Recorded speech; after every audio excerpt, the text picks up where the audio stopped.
السلام عليكم الحادقات، لاباس عليكم؟ كي دايرين مع رمضان؟ كي دايرين مع الكوزينه؟ اليوم جبت لكم واحد الفكره زوينه غايه في الروعه.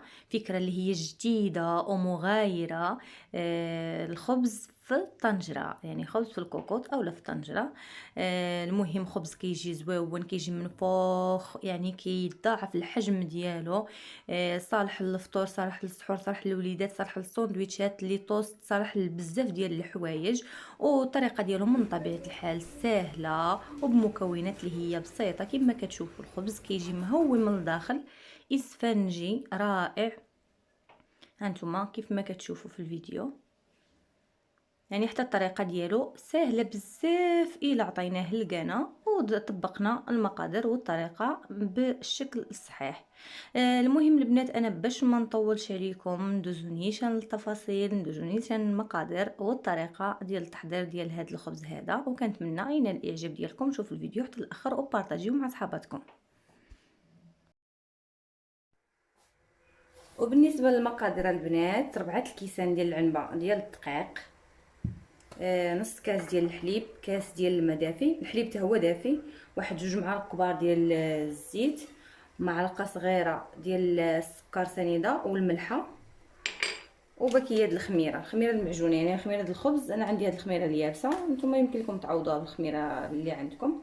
نعاود المقادير: 4 كيسان ديال الدقيق، نص كاس ديال الحليب، كاس ديال الماء، 2 معالق ديال الزيت، باكيه د الخميره، معلقه صغيره ديال السكر، ومعلقه صغيره ديال الملحه. بالنسبه لهاد المكونات هادو، راهم الماء والحليب راهم دافين. المهم نبدا العجينه، نوريكم. راه المقادير اكيد غنخليهم لكم في صندوق الوصف.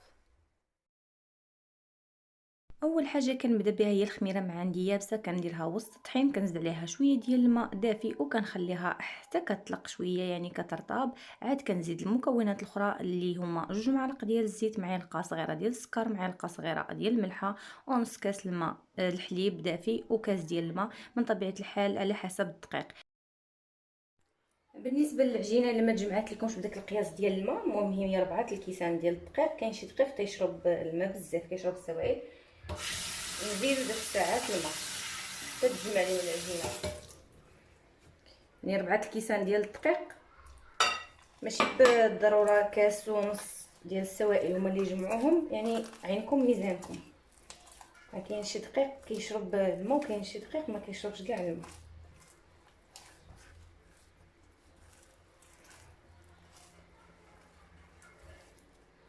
غنبقى بحال معاها حتى نجمعها، نرجعها عجينه مرخوفه. طبعا ندلكها مزيان، نجمعها وغندلكها، نتوما غتشوفوا النتيجه. المهم حتى وحده راه ما غادي نوريها انايا العجينه، كلكم كتعرفوا. غير هي هاد الخبزه هادي 4 الكيسان ديال الدقيق ما تفوتوهمش. والدقيق والماء حسب الخليط، يعني حسب الدقيق، يعني حتى تجمع لكم الخليط.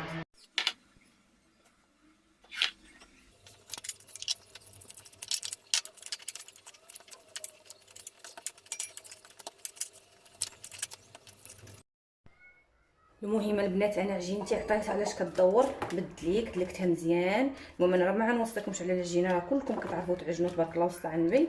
يعني مغربيات حادقات، يعني ملي كدير البنت 7 سنين كتدخلها امها الكوزينه، كتخسر العجينه، كتقرصها، تعطيها علاش كدور. المهم كما كتشوفوا العجينه ها هي خاصها تكون. عذبتني الصراحه هاد اللعيبه هادي.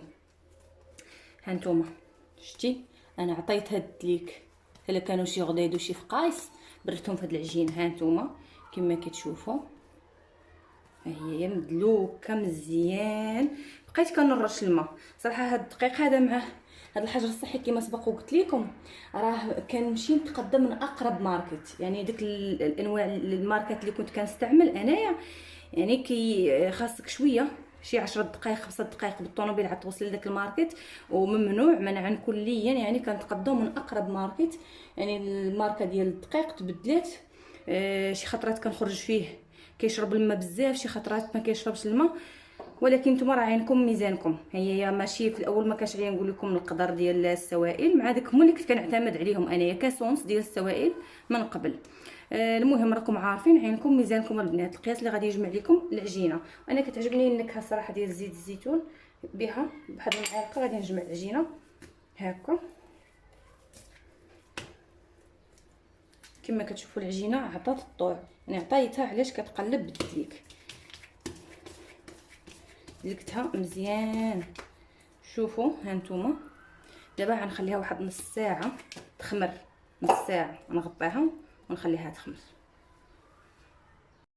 وهاي العجينه ديالي البنات من بعد ما كنخليها واحد نص ساعه تخمر مزيان، غنخرج من هذاك الهواء كامل.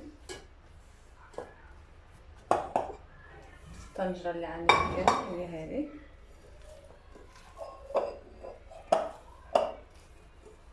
نخلو فيها هذاك الهواء باش تجي زوينه.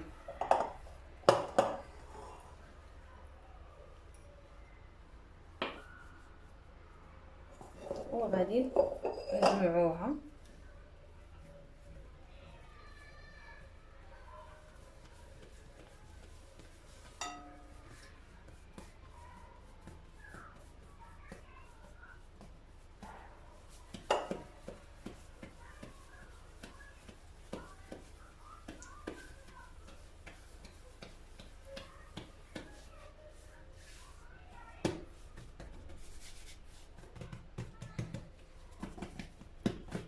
هي كما كتشوفوا لويناها جمعناها.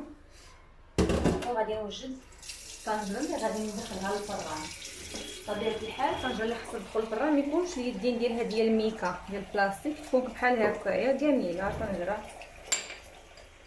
نخوي شويه ديال زيت الزيتون. تعجبني انا هاد الخبزه هذه بحال هكايا بالنسمه بداك زيت الزيتون كتجي زوينه. عندها الطنجره مزيان. نتوما لكم الاختيار، يمكن لكم ديروا غير الورق الغذائي، يمكن لكم ديروا غير شويه ديال الزيت العاديه ومن بعد بحال شكل المول ديال الكيك اللي كتوجدوا تصايبوا الكيكه بحال هكا غير باش ما تلصقش.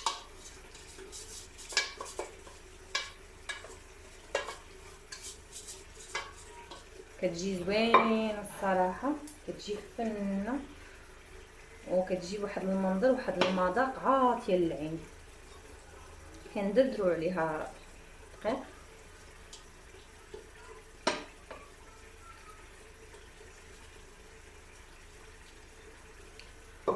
وكنديروا العجينه ديالنا هكا.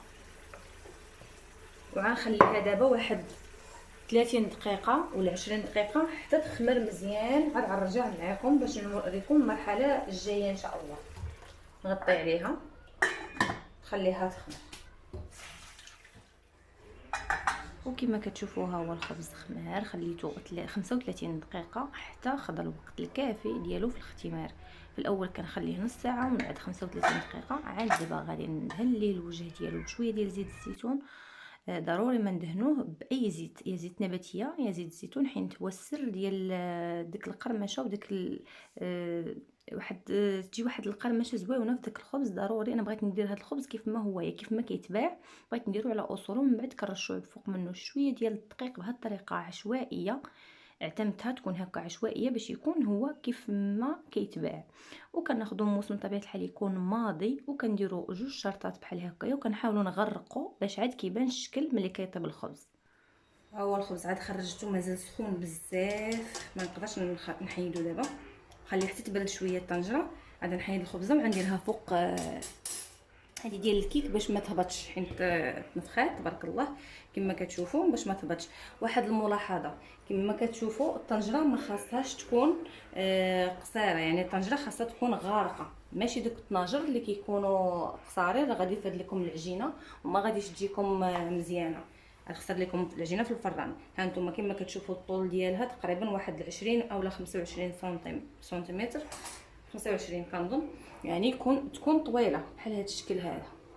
يعني الطنجره طويله شحال سخونه باش تجيكم الخبزه هي هذيك. المهم دابا ملي غادي تبرد الطنجره غادي نديرها نحطها هنايا وغادي نوريكم ان شاء الله الشكل النهائي. وها هو الخبز ديالي الغزالات، ها هو وجاد كيجي صراحة غزال فن زويون، صالح للفطور، صالح للوليدات كيف ما قلت لكم، صالح للسندويتشات، صالح دهنوه بالزبدة والكونفيتير ولا العسل. المهم كيجي الداخل ديالو اسفنجي، كيضاعف الحجم ديالو، غير شوية ديال الدقيق تعطينا هاد الخبزة هادي يعني بحجم عائلي، يعني كافية وتشات عليكم، يعني تعطي تبارك الله. يعني شوفوا كيف ما كتشوفوا الداخل ديالو كيجي رطب، والبرا ديالو كيجي مقرمش حين دهناه بداك زيت الزيتون. وهذاك الدقيق اللي كتشوفوا راه درناه بشكل عشوائي كيجي عاطي واحد المنظر اللي هو زويون. من نهاية الفيديو الى فيديو قادم ان شاء الله. بسلام عليكم.